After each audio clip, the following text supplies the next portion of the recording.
Welcome to 3.6 redo for macroeconomics. For the first questions, what is a multiplier effect? The multiplier effect is basically input, aka government spending, trickles down to individual wages or incomes. People spend naturally that income, and that cash will go to other people's income, and will just repeat so forth and so forth. And that will be where the input does not equal the output. The output will be multiple times more than the input. And the multiplier is heavily dependent on MPC, which is marginal propensity to consume, which is basically how much are people spending based on their income. And for example, this be if $100 billion is injected in the economy by government spending, and the multiplier effect was 4, then we just multiply it by 100 times 4, which is a $400 billion increase in the economy. And the second question asks us, for A, what was the max change in GDP, 300 billion of government spending, if MPC was 0.75? So we're going to have our formula here, which is multiplier equals 1 over 1 minus MPC. We plug in the numbers, and we find ourselves with 4 times 300. And this is the multiplier. And we get a $1,200 billion or $1.2 trillion increase in the economy. And for B, this is a $300 billion tax cut. And so what we do is we take 300 times 0.75. So we use the tax cut, multiply by the MPC. That equals 225. And we want to get the increase in GDP, so we multiply that by 4, the multiplier, and we get 900. For number 3, it asks why A and B are not the same, and what fiscal policy will have a greater impact.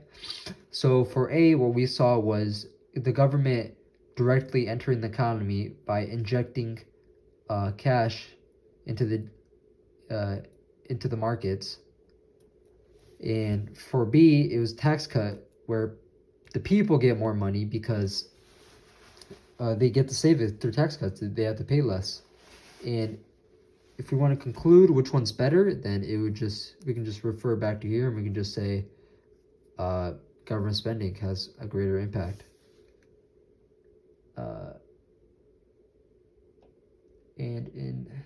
That was for C. This is the actual question for number 3. Assume that American consumers, fearing a collapse, increase their marginal propensity to save by 0.5. Would this increase, or not change the effectiveness of the stimulus package? So we can just write down, this is not C, this is C, not 3, this is 3. If MPC equals 0.5, we know that MPC plus MPS equals 1.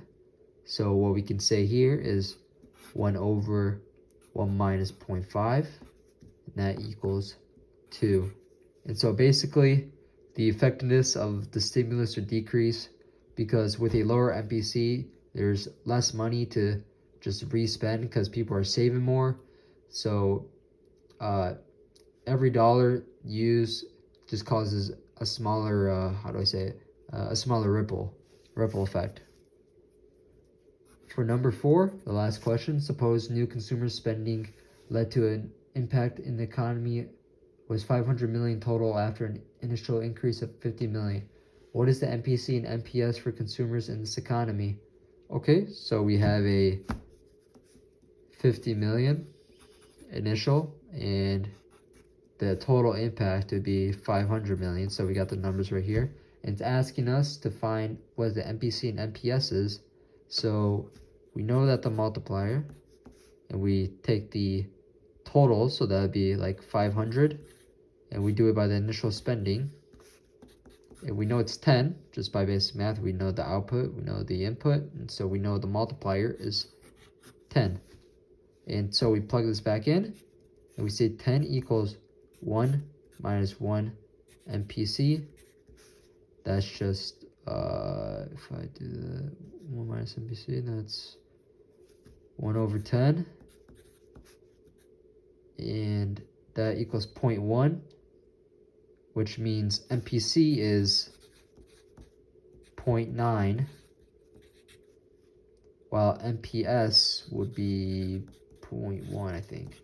Yep, I think so. And so we find ourselves with the answer MPC equals 0.9 and MPS equals 0.1. Alright, thanks for watching.